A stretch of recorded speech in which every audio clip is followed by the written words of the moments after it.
Welcome back. On May 9th, I released the Gayatri Mantra training. And if you were on Patreon, I actually released it one day early. And so if you started that journey with me on May 8th, congratulations, you are at 44 days. You have practiced Gayatri Mantra for 44 days, 44 times. Absolutely amazing. If you started on May 9th, then hallelujah, tomorrow is 44 days. Oh my God. To all of you, a huge pat on the back. It's such a fantastic accomplishment. It's really learning to own that mantra, and much more importantly, owning that process that I give you. And that's what I wanted to talk to you about a little bit, because I was talking with a wonderful yogi and he mentioned this word multiplicity. He says, you know, I've been studying Sistema and I've been studying Kriya, and I'm starting to see the way that these work. It's not just one thing, it's actually multiple things coming together. And when you start to put all of them together at the same time, the technique starts to look magic. And it's because the whole is somehow larger than the sum of its parts. And I thought, oh my God, genius, absolutely genius. And this is exactly how a Stuart Lyle was teaching Aikibudo to me. So I want to touch a little bit on that and then mention how this relates to Kriya, and then also mention how this relates to the Gayatri Mantra. All of these are using this principle of multiplicity. Wonderful word, wonderful way to understand how these very advanced technologies are working inside of us. So let's get into it.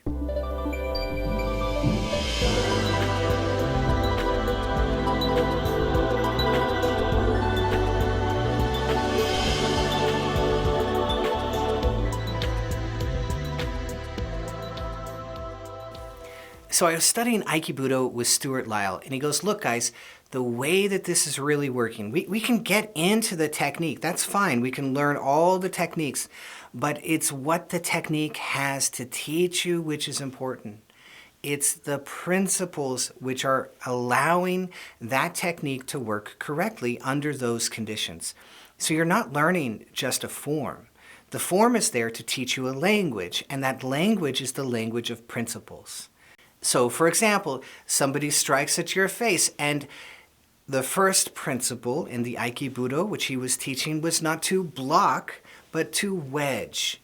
And so that force is sheared off of you in the wedge. So that was the first principle. He says, okay, here's the second principle. I'm going to learn to move with their force. So they strike, and I don't stop it where I hit. I'm wedging, and then I'm rolling it towards me. I'm accepting that force. I'm accepting it and rolling with it. And that was the second principle. The next principle, if I leave somebody where they are, they will stay in their balance. But striking is an unbalanced act. And if I can help that person to continue that act, so I'm not disagreeing with them, I'm continuing exactly what they want. So if I roll that and lead them off of their base, now they are unbalanced. They are out of the stable place which they were before they struck. And so that's our third principle. So if I combine all three of those principles, I can deflect a strike without getting struck. And I'm now tipping the person off of their balance because they have offered so much aggressive force, it has unbalanced them. And by creating a vacuum, I've allowed them to defeat themselves. So now they're on the edge of their seat, they're about to fall, but they have not fallen yet.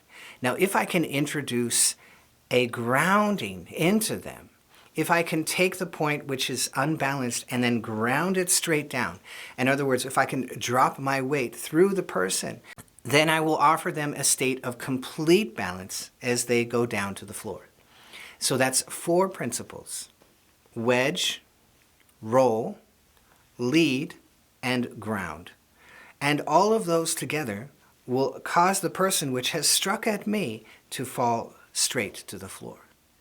And when you see something like that, it looks just like that's not real. That person fell for that person. And then you experience it yourself and you go, oh my goodness, that's crazy. How did that work? It works because when you are that aggressive, you are offering your balance away to the person that you are aggressive towards. And so by redirecting and grounding, the whole problem is solved very quickly. And it looks exactly like magic. And this is the bringing together of multiple very refined principles. And that's what you're seeing in some very, very interesting martial arts. And more importantly, that is exactly what we're seeing inside of Kriya Yoga. So it's not just watching the breath, it's controlling the breath and creating HRV resonance. It's not just HRV resonance, it's sitting very still and inviting that freeze response parasympathetic system to take over.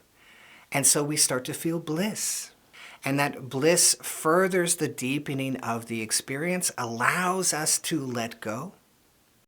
And through all of that Om Japa and that letting go, we start to have this roll-up of consciousness. And it feels and it looks absolutely magical.